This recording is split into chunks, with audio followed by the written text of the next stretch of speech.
Okay, good morning friends, good morning students. कसे आहात?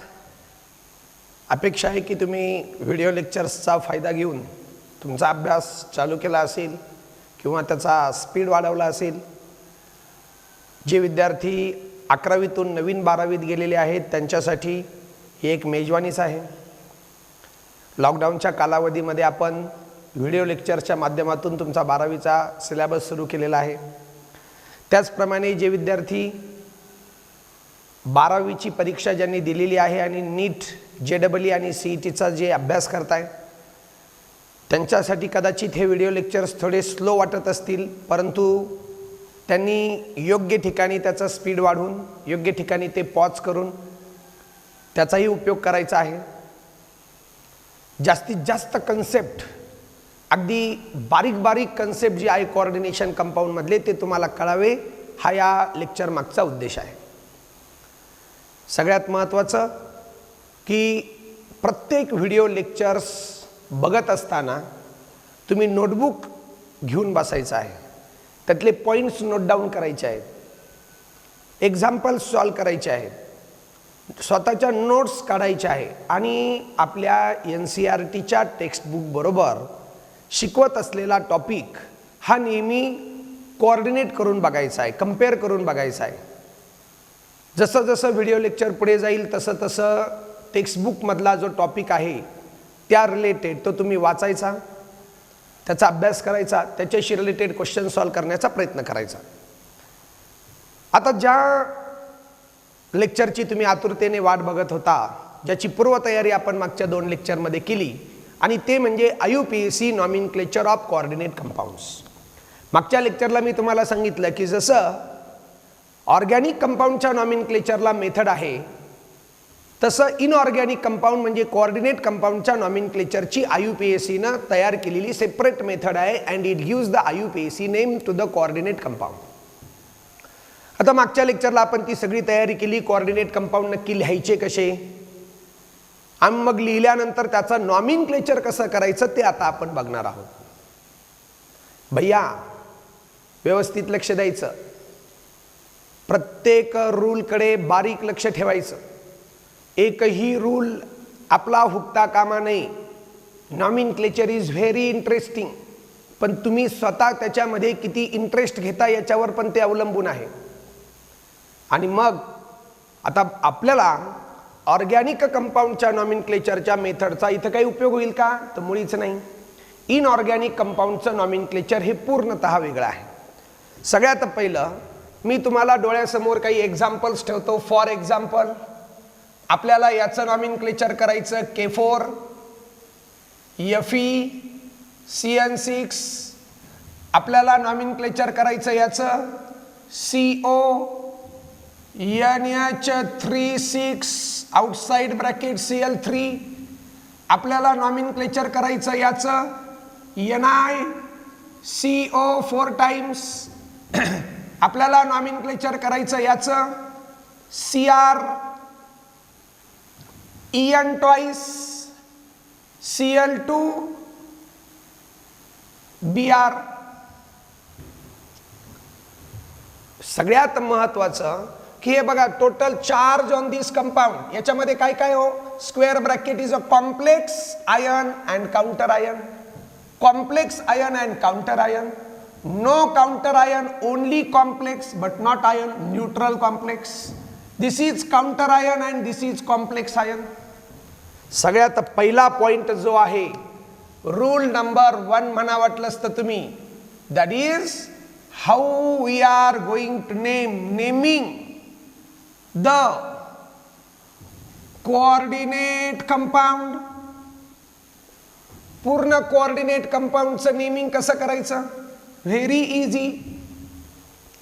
दिस is whole compound, this is whole compound, this one is whole compound, this is whole compound, and the rule, first rule about the naming the coordinate compound is that name of cation is always written first. ध्यानात घ्या, ज्या स्पेसिसवर positive charge असेल, जी spaces cation असेल त्याला नेहमी आधी लिहायचं, त्या स्पेसिसचं नाव नेहमी आधी लिहायचं. मग ते कॉम्प्लेक्स आयन असो नाहीतर काउंटर आयन असो, जो प्लस आहे ज्याच्यावर पॉझिटिव्ह चार्ज आहे, जो कॅटायन आहे, its name should be written first. त्याचं नाव आधीच आलं पाहिजे, followed by the name of anion. याचा अर्थ काय दीदी? याचा अर्थ असा आहे की एनायनचं नाव नेहमी शेवट आलं पाहिजे.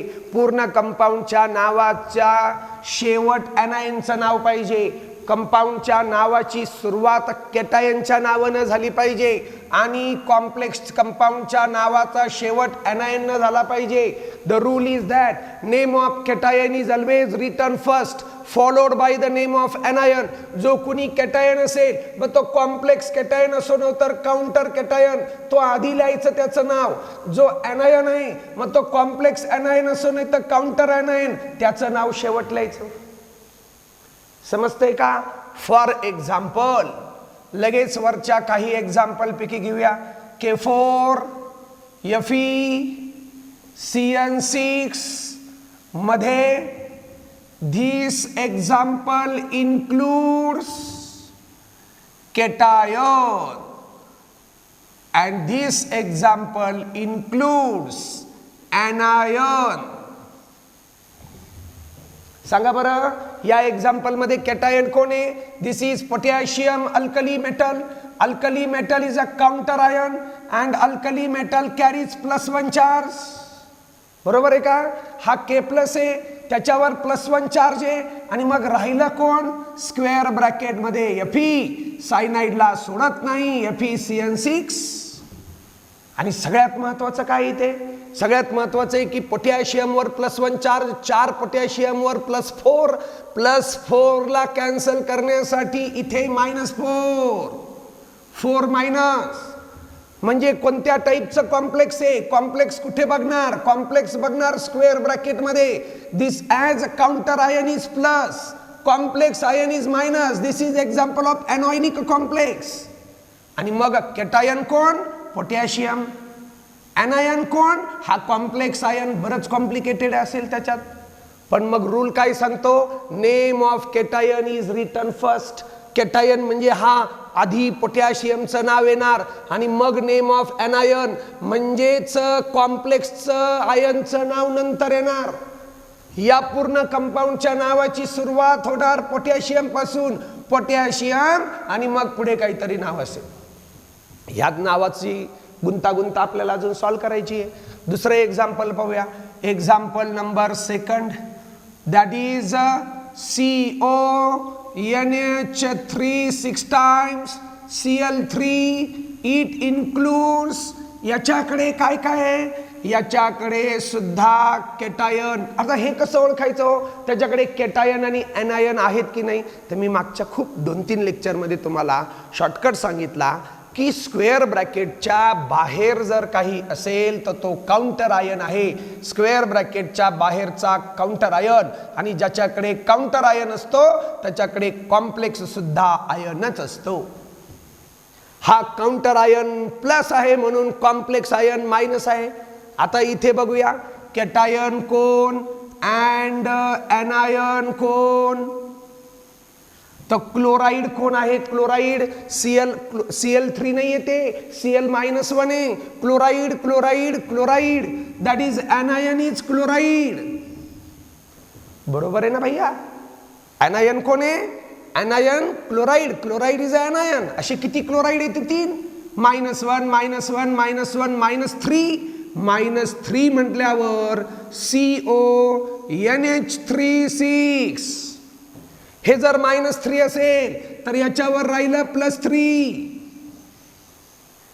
Counter is anion, therefore complex is cation. This is example of cationic complex. This is example of anionic complex. This is example of cationic complex. Cation counter ion cation आहे, इथे काउंटर आयन एनायन आहे. इथे complex anion आहे, इथे complex cation आहे. असू द्या, complex cation असो नाही तर ॲनायन, काउंटर कॅटायन असो नाही तर ॲनायन, आधी कॅटायनचंच नाव पाहिजे. म्हणजे इथे जसं आधी पोटॅशियमचं नाव आणि मग हे कॉम्प्लिकेटेड नाव, तसं इथं आधी कॅटायनचं नाव, नेम ऑफ कॅटायन म्हणजे या कॉम्प्लेक्सचं नाव, आधी असं काहीतरी नाव येईल कॉम्प्लिकेटेड आणि मग ॲनायनचं नाव येईल. म्हणजे याच्या नावाचा शेवट क्लोराईडने होणार आहे. समजतंय का? जसं याच्या नावाची सुरुवात पोटॅशियमने होणार आणि मग पुढे कॉम्प्लिकेटेड नाव येणार, तसं इथं नावाची सुरुवात कॉम्प्लिकेटेड नावाने होईल पण शेवट क्लोराईड होईल. Something chloride, potassium something. आता आपल्याला कोणता गुंता सोडवायचा? आता आपल्याला ह्या कॉम्प्लेक्स मधला गुंता सोडवायचा आहे. आता कॉम्प्लेक्स मधला गुंता कसा सोडवायचा बघा. Second rule number second, that is naming the complex ion. Naming the complex ion. इथं काय नेमिंग द कोऑर्डिनेट कंपाऊंड म्हणजे पूर्ण, आणि आता नेमिंग द कॉम्प्लेक्स आयन म्हणजे हे बघा याचं नाव. नेमिंग द कॉम्प्लेक्स आयन म्हणजे याचं नाव. ते कसं लिहायचं? Naming the complex ion.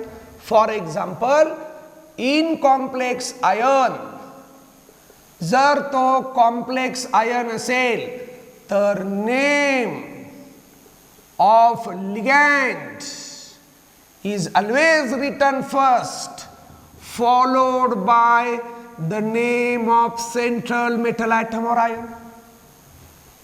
बरोबर IUPAC चा फॉर्म्युला लिहिण्याचा जो रूल होता, फॉर्म्युला लिहिण्याचा रूल काय होता की मेटलचा फॉर्म्युला नेहमी आधी लिहायचा आणि मग लिगॅंड्स लिहायचे.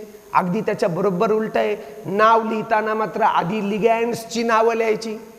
जे कोणते लिगॅंड असतील ते सगळ्यांची नावं आधी आली पाहिजे आणि सेंट्रल मेटल ॲटम आणि आयनचं नाव नंतर आलं पाहिजे.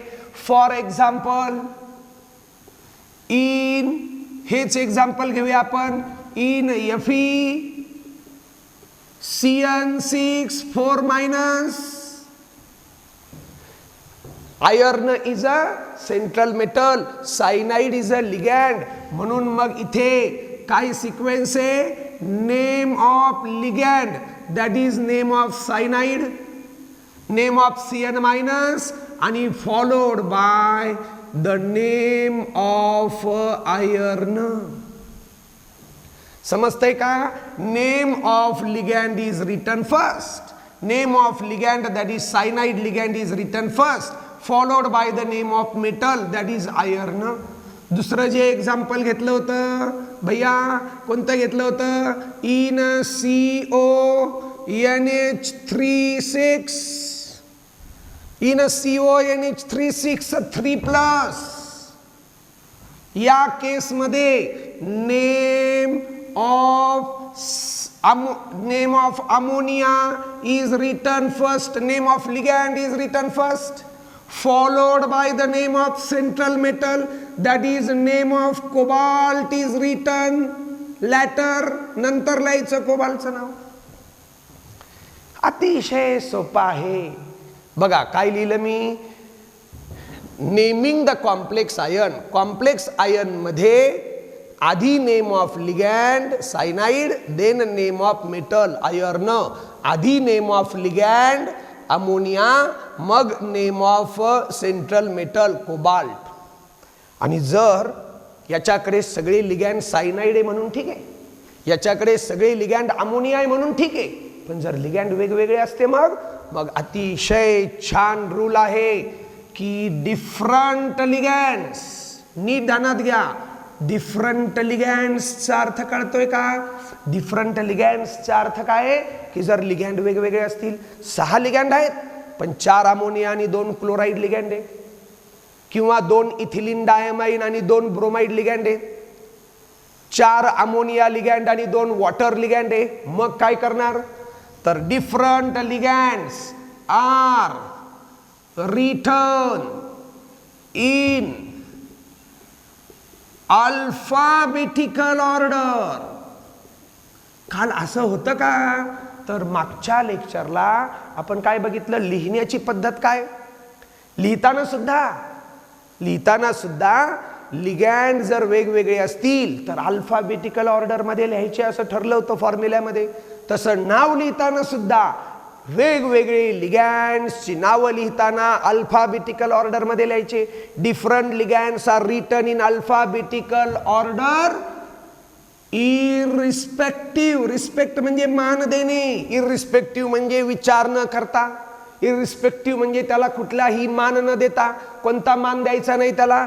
Different ligands are written in alphabetical order irrespective of their charge.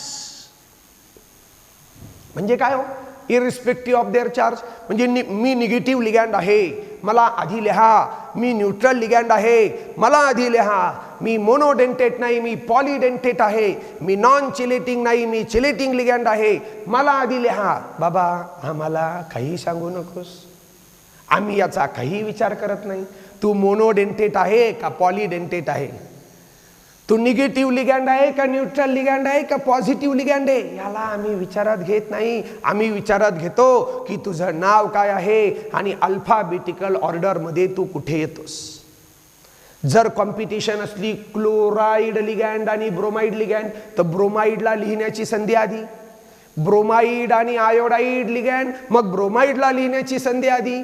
Iodide ligand आणि इथिलीन डायमाइन, आयोडाइडचा आय, इथिलीन डायमाइनचा ई, मग इथिलीन डायमाइनला लिहिण्याची संधी आधी. इथिलीन डायमाइन लिगॅंड आहे आणि सायनो लिगॅंड आहे सायनाइड, मग सायनाइडला संधी आधी. ॲक्वा लिगॅंड आहे, ॲक्वा म्हणजे वॉटर, आणि अमाइन आहे, दोघांचा अल्फाबेट एच आहे. ॲक्वाचं ए क्यू यू ए आणि अमाइन AMMINE अमाइन. मग अशा वेळेस काय करायचं, डिक्शनरीची पद्धत फॉलो करायची.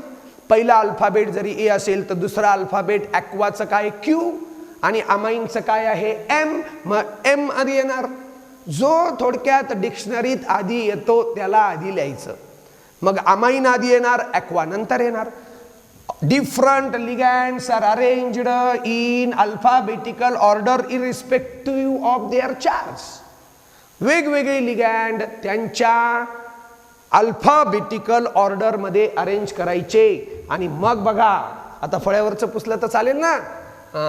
मग different ligands are arranged in alphabetical order म्हणजे काय, तर याचं पण एक्झाम्पल मी तुम्हाला दाखवतो. फॉर एक्झाम्पल इन, हे वरचं एक्झाम्पल घेऊया आपण. CrEn twice Cl2 Br contains, याच्याकडे काय काय हो, याच्याकडे CrEn twice Cl2 Br -1, bromide वर -1 असतं म्हणजे कॉम्प्लेक्स वर +1 आहे. इज कॉम्प्लेक्स आयन, हा कॉम्प्लेक्स आयन झाला. आणि मग या कॉम्प्लेक्स आयन मध्ये नेमिंग द कॉम्प्लेक्स आयन. कसा कॉम्प्लेक्स हो, कॅटायनिक कॉम्प्लेक्स. इथे आधी कुणाचं नाव येईल, नेम ऑफ लिगॅंड. कोण ligand, name of chloride ligand and name of ethylene diamine ligand. या नावाचा क्लोरिडो, क्लोरिडो. आता आणखी एक महत्वाचं ध्यानात घ्या. IUPAC चे जे कन्व्हेन्शन्स होते, रूल्स, ते 2004च्या अगोदर वेगळे होते. त्यावेळेस क्लोराइड ज्यांच्या नावाचे शेवट IDE आहे, IDE, त्यांना IDE ऐवजी लिहिण्याची पद्धत होती O. For example chloride CHLOR, IDE काढायचा आणि O लिहायचा chloro. Hydride hydro, cyanide cyano, bromide bromo, iodide iodo and fluoride fluoro. पण NCERTच्या बुकनुसार 2004 नंतरचे जे IUPAC रूल आहे त्यानुसार क्लोराइड ई ऐवजी फक्त काय करायचं, ओ क्लोरिडो, ब्रोमिडो, आयोडिडो, फ्लोरिडो. आता मी त्यातलं NCERTला फॉलो करतोय, ध्यानात घ्या. मग इथं काय करायचं, क्लोरिडो लिगॅंड चा अल्फाबेट काय आहे, C, क्लोरिडो. इथिलीन डायमाइन E म्हणजे आधी काय येणार, नेम ऑफ क्लोराइड लिगॅंड. मग काय येणार, नेम ऑफ इथिलीन डायमाइन, आणि मग काय येणार, मग येणार नेम ऑफ क्रोमियम मेटल. कारण रूलच काय सांगतो बघा ना, name of ligand is written first, then name of metal. Name of ligand, name of ligand, name of metal, शेवट पाहिजे नेम ऑफ मेटल. त्यातही डिफरंट लिगॅंड्स, क्लोराइड आणि ethylene diamine are arranged in alphabetical order. Ethylene डायमाइनचा alphabet E, क्लोराइडचा alphabet C, मग क्लोराइडचं C आधी येणार, म्हणून name of chloride is written first, followed by the name of ethylene diamine, followed by the name of chromium metal. समजतंय का? तर दोन गोष्टींचा गुंता आपण सोडवला. पहिलं काय की कॉम्प्लेक्सचं नाव लिहिताना काय करायचं, name of cation is written first followed by the name of anion. Complex ion मध्ये कसं लिहायचं, name of ligand is written first followed by the name of metal. त्यातही different ligands are arranged in alphabetical order irrespective of their charge. Negative, positive, neutral ligand, monodentate, polydentate should be written in alphabetical order. Alphabetical order मध्ये लिहायचे. आता पुढचा जो rule आहे, rule number 3 is also very important. Name of neutral complex. Name of neutral complex. Neutral कॉम्प्लेक्सचं नाव कसं लिहायचं? आता न्यूट्रल कॉम्प्लेक्स इथं कुठे काउंटर आयन आहे, म्हणजे हा कॉम्प्लेक्स आयन आहे, हा न्यूट्रल कॉम्प्लेक्स नाही. इथे काउंटर आहे म्हणजे हा कॉम्प्लेक्स आयन आहे, हा पण न्यूट्रल कॉम्प्लेक्स नाही. इथे काउंटर आयनच नाही म्हणजे हा कॉम्प्लेक्स आहे पण आयन नाही, हाच न्यूट्रल कॉम्प्लेक्स आहे. आणि इथे bromide is a counter ion, therefore this is complex ion, हा न्यूट्रल कॉम्प्लेक्स नाही. मी न्यूट्रल कॉम्प्लेक्स बद्दल बोलतोय. न्यूट्रल कॉम्प्लेक्स बद्दल रूल असा आहे की is name is written in one word without any space. समजतंय का? न्यूट्रल कॉम्प्लेक्सचं नाव एका शब्दात आलं पाहिजे. असं वाटलं पाहिजे हा एकच शब्द आहे मोठा, आणि मग एका शब्दात आलं पाहिजे म्हणजे काय, तर for example in NiCO4, in NiCO4. बरं इथे कोण नसतं, इथे काउंटर आयन नसतं, जे काय असतं ते कॉम्प्लेक्सच असतं.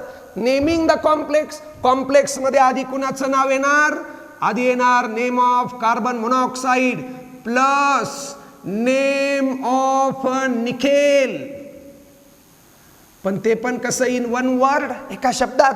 कार्बन मोनॉक्साईडचं नाव आणि निकेलचं नाव मध्ये काही गॅप नाही, काहीच नाही. एक ध्यानात ठेवायचं, लिगॅंडच्या नावात आणि मेटलच्या नावात स्पेस लिहायचा नाही. लिगॅंडचं नाव आणि मेटलच्या नावात स्पेस नाही. लिगॅंड आणि मेटलच्या नावात मध्ये स्पेस नाही पाहिजे. लिगॅंड आणि मेटलच्या नावात स्पेस नाही पाहिजे. लिगॅंड आणि मेटलच्या नावात स्पेस नाही पाहिजे. मग तुम्हाला प्रश्न पडेल, मग सर स्पेस कुठे द्यायचा? तर द्यायचा ना कॅटायन आणि एनायनच्या नावामध्ये. दिस इज कॅटायन, हे पूर्ण एनायन. इथे स्पेस दिला तरी चालेल नाव लिहिताना. पोटॅशियम स्पेस, आणि मग याचं नाव स्पेस, मग क्लोराइडचं नाव. याच्यात स्पेसच नाही, इन वन वर्ड. इथे आधी कॅटायनचं नाव, याचं नाव, थोडा स्पेस, आणि मग ब्रोमाइडचं नाव. समजतंय का? खूप बारीक बारीक बारीक बारीक लॉ आहेत, पण ते तुम्हाला आले पाहिजे. ते आले तर तुम्हाला सांगतो, कोऑर्डिनेशन कंपाऊंड हा अगदी मॅथमॅटिक्स सारखा 100 पैकी 100 मार्क्स देणारा, म्हणजे 100 मार्काचा पेपर कोऑर्डिनेशन कंपाऊंडचा घेतला तर पैकीचे पैकी मार्क्स देणारा चॅप्टर आहे. नीट मध्ये 2 प्रश्न हमखास असतात, JEE मध्ये एखादा तर नक्कीच असतो, CET मध्ये 3-4 प्रश्न असतात. आपल्याला त्याचं उत्तर येणार म्हणजे येणार. माझं चॅलेंज आहे की जर तुम्ही हे व्हिडिओ लेक्चर्स अगदी कानात तेल ओतून ऐकणे म्हणतात, अगदी बारीक ऐकलं, ऐकत असताना नोट्स काढल्या, तर माझं चॅलेंज आहे की तुम्हाला कोऑर्डिनेशन कंपाऊंडचा एकूण एक कन्सेप्ट कळणार. आणि जर यातला एक जरी कन्सेप्ट तुम्हाला समजला नाही तर तुम्ही पुढचं व्हिडिओ लेक्चर सुद्धा बघू नका. इतका माझं चॅलेंज आहे. अगदी तळागाळातल्या विद्यार्थ्याला सुद्धा कळेल अशा पद्धतीनं या ठिकाणी मी शिकवण्याचा प्रयत्न केलेला आहे. आता बघा काय काय कळालं आपल्याला की आधी कॅटायनचं नाव मग ॲनायनचं नाव, कॉम्प्लेक्समध्ये आधी लिगँडचं नाव मग मेटलचं नाव.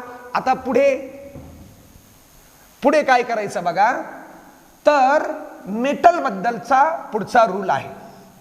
That is rule number 4. To write oxidation number of metal. म्हणजे आपल्याला कळायला पाहिजे ना की आयर्न वापरला पण Fe2+ वापरला का Fe3+ वापरला का फक्त Feचा ॲटम वापरला, कोबाल्ट 2+ आहे का कोबाल्ट 3+ आहे का कोबाल्ट आहे. म्हणून रूल असा आहे की oxidation number that is ON. म्हणजे काय ऑक्सिडेशन नंबर बघितला आपण, primary valency, principal valency, oxidation number, central मेटलच्या डोक्यावरचा charge. Oxidation number of metal is written in a Roman in parentheses after the name of metal. म्हणजे काय बघा एकदा, ऑक्सिडेशन नंबर ऑफ मेटल, मेटलचा जो ऑक्सिडेशन नंबर आहे तो ऑक्सिडेशन नंबर रोमन मध्ये लिहायचा. ऑक्सिडेशन नंबर +1 रोमन मध्ये लिहायचा, +2 रोमन मध्ये लिहायचा, पॅरेंथेसिस ब्रॅकेट मध्ये लिहायचा, after the name of metal, मेटलच्या नावानंतर लिहायचा. म्हणजे कसं बघा, फॉर एक्झाम्पल CO NH36 3+ मध्ये इट इन्क्लूड्स, याच्यामध्ये काय इट इन्क्लूड्स कोबाल्ट 3+. कसा, एका अमोनियावर चार्ज 0, 6 अमोनियावर चार्ज 0, कोबाल्टवर +3 अँड 0 मीन्स +3 इथं लिहिलेलं आहे. Therefore cobalt is 3+. Therefore this complex includes cobalt 3+ and it's oxidation number is +3 and which is written in the parentheses. म्हणजे कोबाल्टचं नाव जेव्हा संपेल तेव्हा तिथं असं लिहायचं +3 म्हणजे Roman 3. Cobalt 3+, cobalt 3rd, cobalt 2+, cobalt Roman 2nd. आणि ऑक्सिडेशन नंबर 0 आला तर, कारण मेटल ॲटम असेल तर 0 येणार, तर इथं 0 लिहायचंय. 0 Roman 1st, 2nd, 3rd, 4th जो काही ऑक्सिडेशन नंबर असेल तो पॅरेंथेसिस मध्ये म्हणजे ब्रॅकेट मध्ये लिहायचा मेटलच्या नावाच्या नंतर. समजतंय का? Now next rule is how to write the name of metal. खूप महत्वाचा रूल आहे बघा, how to write the name of metal. मेटलचं नाव कसं लिहायचं. आता तुम्ही म्हणाल मेटलचं नाव कसं लिहायचं, हा काय रूल आहे का हो सर, मेटलचं नाव जसं आहे तसं लिहायचं. तर नाही, मेटलचं नाव लिहिण्याची पद्धत अशी आहे की इन न्यूट्रल और इन कॅटॉयनिक कॉम्प्लेक्स. बघा बरं का, इन न्यूट्रल कॉम्प्लेक्स. आता वरती शोधूया न्यूट्रल कॉम्प्लेक्स कुठे आहे. बघा हा न्यूट्रल कॉम्प्लेक्स आहे का बरं, कारण याच्यावर टोटल चार्ज 0 आहे. कॅटॉयनिक कॉम्प्लेक्स कुठे आहे, जर काउंटर आयन एनायन असेल, हे बघा काउंटर आयन आहे म्हणजे हा कॉम्प्लेक्स कॅटॉयनिक आहे. कॅटॉयनिक कॉम्प्लेक्स हा काउंटर क्लोराइड आहे म्हणजे हा प्लस आहे. कॅटॉयनिक कॉम्प्लेक्स, इथं कॉम्प्लेक्स मात्र एनायनिक आहे. परत एकदा बघा, हा एनायनिक कॉम्प्लेक्स आहे, हा कॅटॉयनिक कॉम्प्लेक्स आहे, हा न्यूट्रल कॉम्प्लेक्स आहे, हा कॅटॉयनिक कॉम्प्लेक्स आहे. जे कॉम्प्लेक्स न्यूट्रल आहेत लाईक दिस, जे कॉम्प्लेक्स कॅटॉयनिक आहे like this and this, the name of metal is as it is. तिथं मेटलचं नाव ॲज इट इज लिहायचं. म्हणजे काय, न्यूट्रल मधला निकेल हे न्यूट्रल आहे ना, यातल्या निकेलचं नाव काय? निकेल. कॅटॉयनिक मधला क्रोमियमचं नाव काय? क्रोमियम. कॅटॉयनिक मधला कोबाल्टचं नाव काय? कोबाल्ट. आणि मग बट इन ॲनॉयनिक कॉम्प्लेक्स, कुठे आहे ॲनॉयनिक कॉम्प्लेक्स? हे एक्झाम्पल आहे ॲनॉयनिक कॉम्प्लेक्सचं. कशावरून? हे बघा ना, इथं लिहिलं होतं की पोटॅशियम वर +1, 4 पोटॅशियम वर +4 म्हणजे याच्यावर -4. ॲनॉयनिक कॉम्प्लेक्स आहे. ॲनॉयनिक कॉम्प्लेक्स मध्ये काय करायचं? The name of metal will end with the word AT. जर तो ॲनॉयनिक कॉम्प्लेक्स असेल तर त्याच्या नावाचा शेवट AT न झाला पाहिजे. AT म्हणजे कसं? जर ॲनॉयनिक असतं, हे इथं ॲनॉयनिक आहे, बघ याचं नाव आयर्न लिहायचं का? नाही, ते ॲज इट इज झालं. याचं नाव लिहायचं आयर्नेट लिहायचं का? नाही, लॅटिन वर्ड वापरायचं. याचं नाव लिहायचं फेरम पासून फेरेट. फेरेट लिहायचं, फेरेट. इथे नाव येणार फेरेट, आयर्न नाही. आयर्न म्हणजे ॲज इट इज, AT जोडायचं म्हणजे फेरेट. इथं मात्र कॅटॉयनिक कॉम्प्लेक्स आहे, पूर्ण कॉम्प्लेक्स कॅट. हे बघा, ध्यानात घ्या, मेटलवरचा चार्ज विचारत नाही घ्यायचा आहे, चार्ज तुम्हाला विचारात घ्यायचा आहे कॉम्प्लेक्सवरचा. कॉम्प्लेक्सवर मायनस आहे. ॲनॉयनिक मधला मेटल फेरेट, कॅटॉयनिक मधला मेटल कोबाल्ट, न्यूट्रल मधला मेटल निकेल, कॅटॉयनिक मधला मेटल क्रोमियम. तुम्हाला दाखवतो मी कशाचं नाव काय यायला हवं. बघा आता, फॉर एक्झाम्पल, जर मेटल असेल हा, तर त्याचं नाव काय असेल? एक टेबल तयार करा. मेटल, इट्स नेम इन कॅटॉयनिक और neutral complex and its name in anionic complex. For example, aluminium metal, कॅटॉयनिक आणि न्यूट्रल. कॅटॉयनिक आणि न्यूट्रल मध्ये ॲज इट इज ॲल्युमिनियम. इथे मात्र ॲनॉयनिक कॉम्प्लेक्स असेल म्हणजे काय हो? हे बघा, जर समजा हे असं असेल आणि इथं ॲल्युमिनियम आहे आणि काहीतरी आहे आणि चार्ज किती आहे? 0. मग कसं कॉम्प्लेक्स झालं? न्यूट्रल. न्यूट्रल मधल्या ॲल्युमिनियमचं नाव, न्यूट्रल मधल्या ॲल्युमिनियमचं नाव ॲल्युमिनियम. जर इथं चार्ज असेल +2, कॅटॉयनिक. कॅटॉयनिक मधल्या ॲल्युमिनियमचं नाव ॲल्युमिनियम.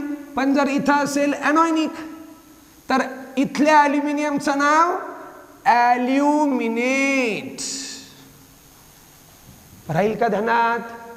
इथल्या कॅटॉयनिक न्यूट्रल मधल्या ॲल्युमिनियमचं नाव ॲल्युमिनियम, ॲनॉयनिक मधल्या ॲल्युमिनियमचं नाव aluminate. Second one is copper, as it is copper but with AT cuprate. Cobalt, as it is cobalt with ATE cobaltate. Then Fe, iron with ATE ferrate. Then manganese,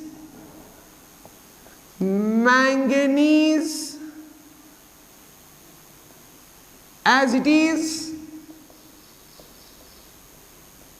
AT manganate.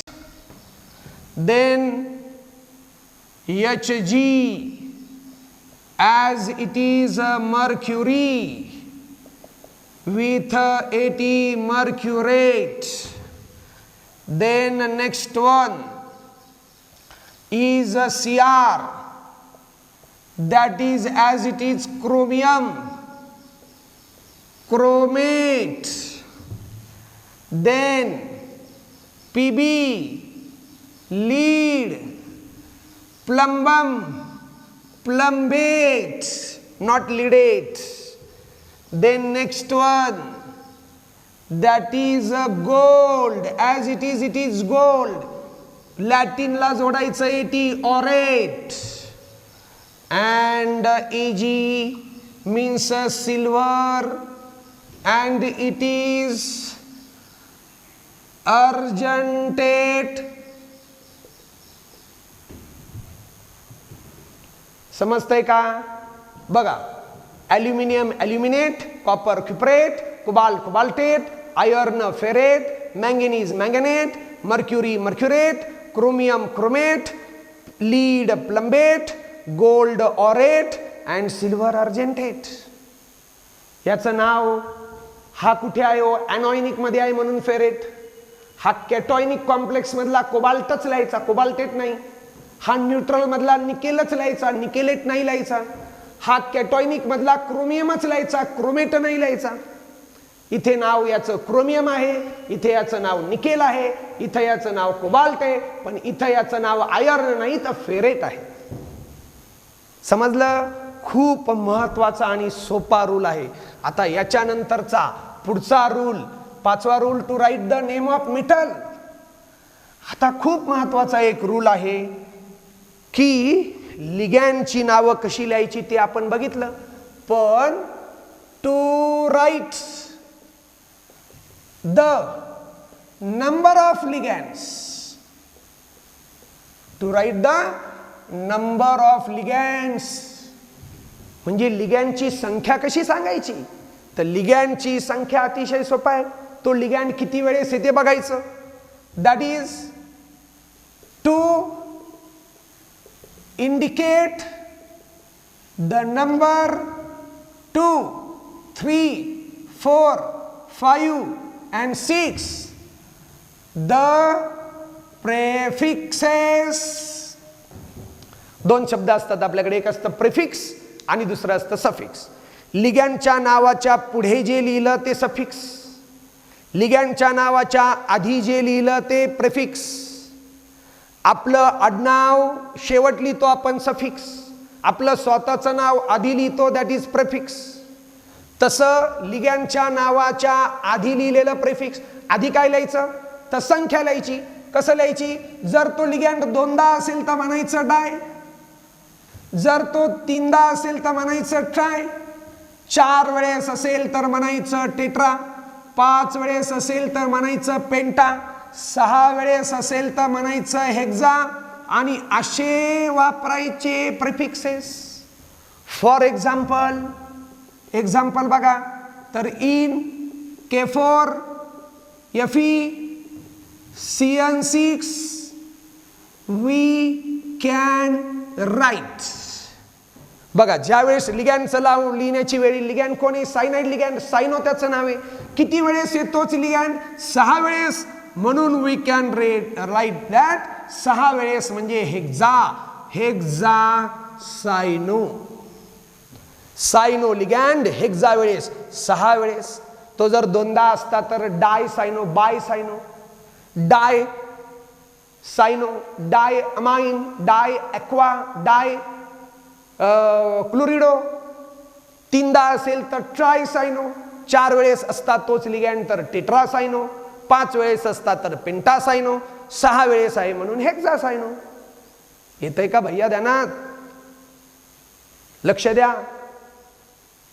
पण सगळ्यात महत्वाचं आहे but लिहिलंय मी, but म्हणजे खूप महत्वाची माहिती लिहायची असेल मला. But if ligand name itself contains some numerical value, then ध्यानात घ्या, if ligand name itself contains some numerical value, जर लिगॅंडच्या नावातच एखाद्या न्यूमेरिकल व्हॅल्यूचा उल्लेख असेल म्हणजे काय? सायनाइड, सायनो या नावात एखादी न्यूमेरिकल व्हॅल्यू, मॅथमॅटिक्स मधल्या एखाद्या व्हॅल्यूचा उल्लेख आहे का? सायनो नावात नाहीये. ॲक्वा, ॲक्वा या नावात काही एखादी मॅथमॅटिकल व्हॅल्यू येते का? नाही येत. अमाइन नावात एखादी न्यूमेरिकल व्हॅल्यू येते का? नाही येत. क्लोरिडो नाही, ब्रोमिडो, आयोडिडो नाही येत, हायड्रॉक्झो नाही, याच्यात पण न्यूमेरिकल व्हॅल्यू नाही. इथिलीन डायअमाइन, इथिलीन डाय अमाइन. डाय म्हणजे इथिलीन डायमाइन या लिगँडच्या नावातच एक न्यूमेरिकल व्हॅल्यू आहे.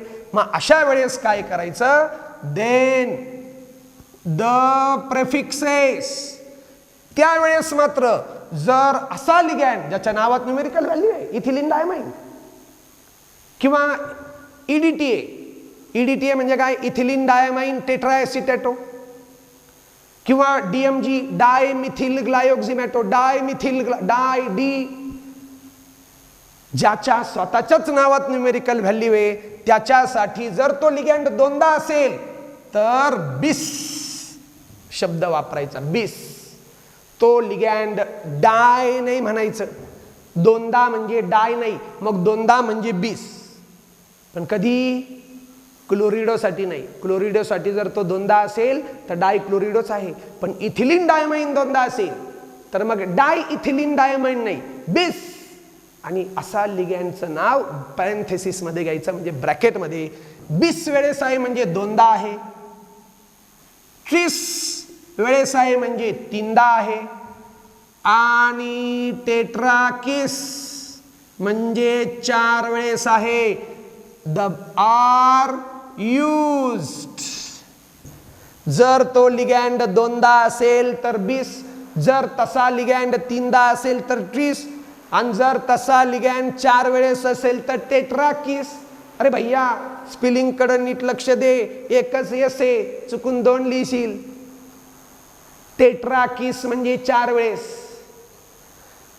4 वेळेस लिगँडचं नाव. ट्रिस म्हणजे तो लिगँड तीनदा आहे, आणि बिस म्हणजे तो लिगँड दोनदा आहे.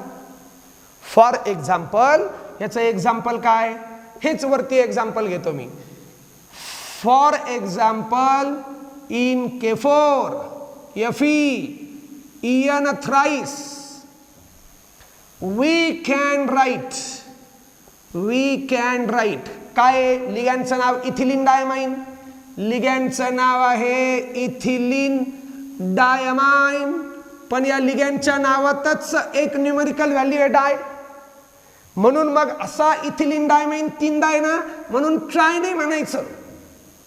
आता मात्र काय म्हणायचं, ट्रिस म्हणायचं.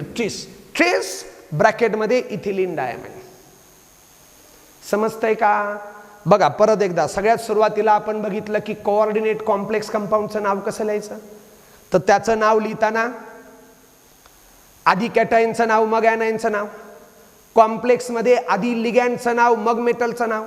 मेटलचं नाव लिहिलं की त्याचा ऑक्सिडेशन नंबर पॅरेंथेसिस मध्ये रोमन मध्ये लिहायचा. न्यूट्रल कॉम्प्लेक्स मध्ये नाव एका शब्दात आलं पाहिजे. सगळे लिगँड्स वेगवेगळ्या प्रकारचे असतील तर अल्फाबेटिकल ऑर्डर मध्ये अरेंज करायचे, चार्ज न बघता. त्यानंतर फक्त कॅटायन आणि ॲनायन मध्येच स्पेस लिहायचा, बाकी नाव सगळं सलग आलं पाहिजे विदाउट एनी स्पेस. तो लिगँड दोनदा तीनदा चारदा पाचदा सहादा असेल तोच लिगँड तर डाय ट्राय टेट्रा पेंटा हेक्झा असे प्रिफिक्सेस वापरायचे लिगँडच्या नावाच्या अगोदर. जर लिगँडच्या स्वतःच्याच नावात काही न्यूमेरिकल व्हॅल्यू असेल तर बिस ट्रिस टेट्राकिस असे प्रिफिक्सेस वापरायचे. मेटलचं नाव लिहिताना काय काळजी घ्यायची, जर तो न्यूट्रल किंवा कॅटॉयनिक मधला मेटल असेल तर त्याचं नाव ॲज इट इज लिहायचं. पण जर तो ॲनॉयनिक कॉम्प्लेक्स मधला मेटल असेल तर त्याच्या नावाच्या शेवट ATE लिहायचं. आणखी एक ध्यानात ठेवा, काही ठिकाणी ब्रिज्ड लिगँड असतात.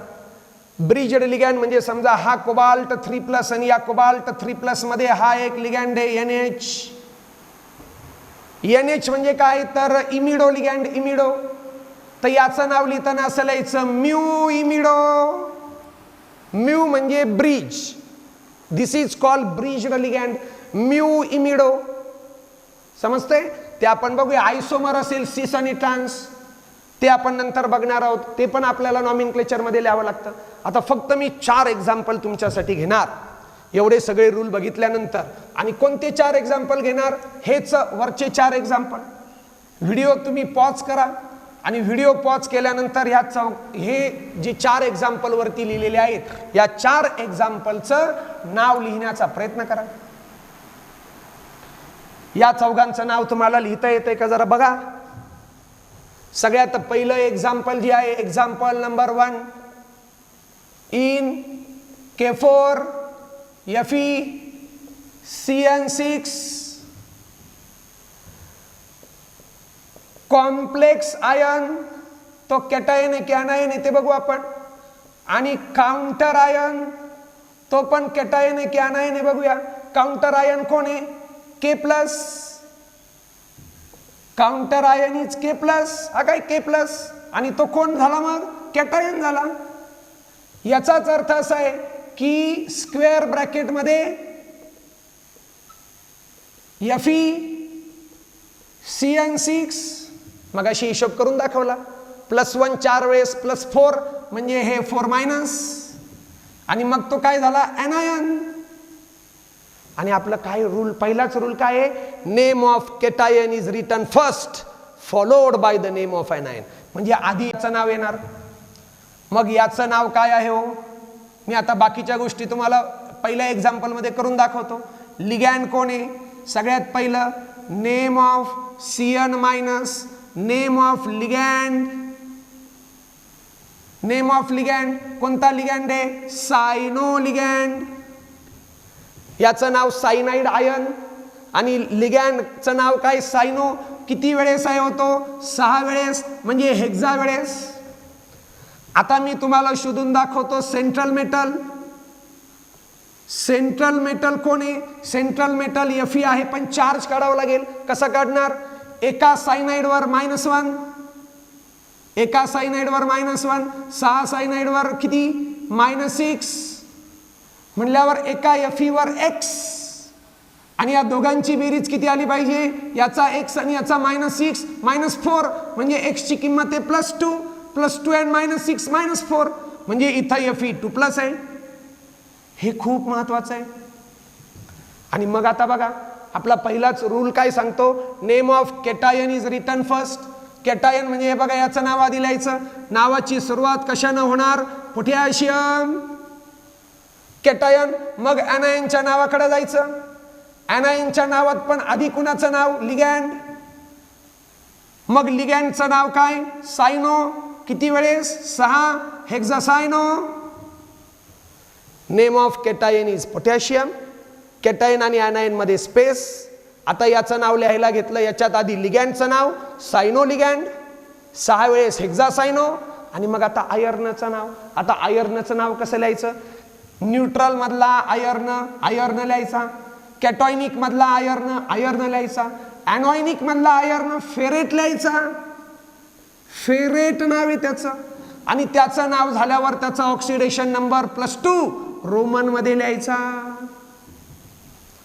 हे झालं या कंपाऊंडचं नाव, पोटॅशियम हेक्सासायनो फेरेट. इतका पण गॅप असा दिसला नाही पाहिजे, पण मी तुम्हाला कळावं म्हणून लिहिलंय. Potassium hexacyano ferrate. दुसरं एक्झाम्पल घेतोय मी मित्रांनो. दुसरं एक्झाम्पल कोणतं आहे?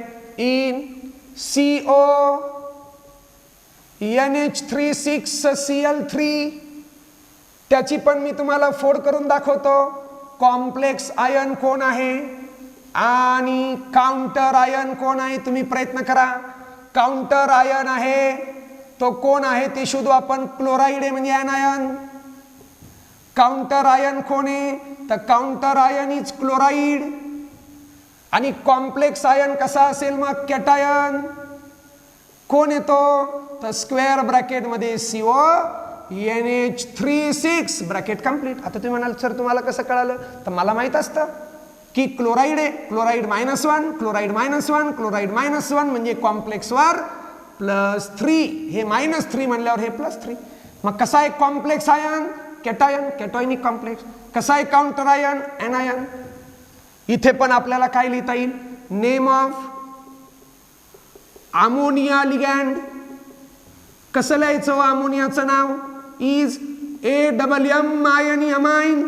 किती वेळेस? 6 हेक्सा. बरोबर. आणि मग आणखी कोण आहे? Central metal. सेंट्रल मेटल कोण आहे? तर सेंट्रल मेटल शोधावं लागेल. एका अमोनियावर चार्ज 0, 6 अमोनियावर 0, याच्यावर x. दोघांची बेरीज किती आली पाहिजे? +3, म्हणजे x ची किंमत +3 आहे. +3 and 0 +3. कोबाल्ट 3+ हे होतो. आणि मग आपला रूल काय सांगतो, name of cation is written first. याचं नाव आधी लिहायचं, याच्यात आधी कुणाचं लिहायचं, लिगँडचं. कोण लिगँड, अमाइन, म्हणून नाव काय येणार, हेक्सामाइन. 6 वेळेस अमाइन, हेक्सामाइन, आधी लिगँडचं नाव, मग कोबाल्टचं नाव. आता कोबाल्ट लिहायचं का कोबाल्टेट, न्यूट्रल मधला कोबाल्ट, कोबाल्ट लिहायचा. कॅटॉयनिक मधला कोबाल्ट, कोबाल्टच लिहायचा. मग हे कॅटॉयनिक आहे म्हणून याचं नाव कोबाल्ट. कोबाल्टचा ऑक्सिडेशन नंबर लिहायचा रोमन 3. इथपर्यंत बघा, हेक्सामाइन कोबाल्ट थर्ड. हा +3 इथला नाहीये, कोबाल्टच्या डोक्यावरचा चार्ज येतो.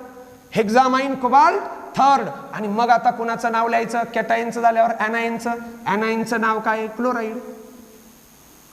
म्हणून याचं नाव आहे हेक्सामाइन कोबाल्ट थर्ड क्लोराईड. पुढचं एक्झाम्पल बघा, पुढचं एक्झाम्पल आता मी त्याचं डिसेक्शन करत नाही. इन NiCO4, इथे तर कॅटायन आणि ॲनायनच नाहीये, जे काही ते कॉम्प्लेक्स आहे. आणि न्यूट्रलचं नाव एका ओळीत आलं पाहिजे. आधी मेटलचं का आधी लिगँडचं, लिगँडचं. कोण लिगँड आहे, कार्बन मोनॉक्साईड, त्याचं नाव कार्बोनिल लिगँड. किती वेळेस आहे, 6, म्हणून याचं नाव आहे टेट्रा कार्बोनिल.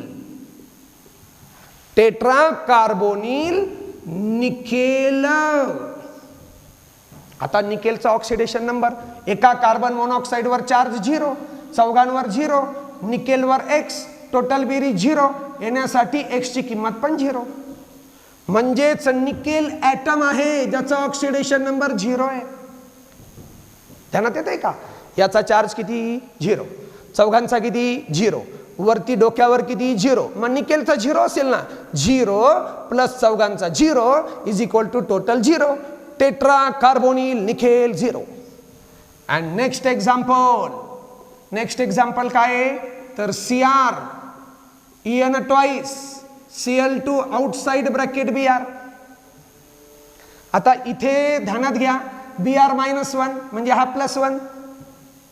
हा जर +1 असेल तर आधी कॅटायनचं नाव म्हणजे आधी याचं नाव, याच्यात आधी लिगँडचं नाव, त्या लिगँडमध्ये आधी अल्फाबेटिकली जो आधी येईल त्याचं नाव, हा E आणि हा C म्हणजे C आधी येईल, दॅट इज अ डायक्लोरो. डायक्लोरो किंवा मी सांगितलं त्यानुसार डायक्लोरिडो. डायक्लोरिडो. मग याचं नाव इथिलीन डायमाइन. इथिलीन डायमाइनचं नाव इथिलीन डायमाइन. पण इथिलीन डायमाइन मध्ये ऑलरेडी प्रेफिक्स न्यूमेरिकल व्हॅल्यू आहे, म्हणून इथिलीन डायमाइन किती वेळेस आहे, 2दा, म्हणून म्हणायचं 20. डायक्लोरिडो बिस इथिलीन डायमाइन. आता क्रोमियम, कॅटॉयनिक मधल्या क्रोमियमचं नाव काय येणार, क्रोमियमच.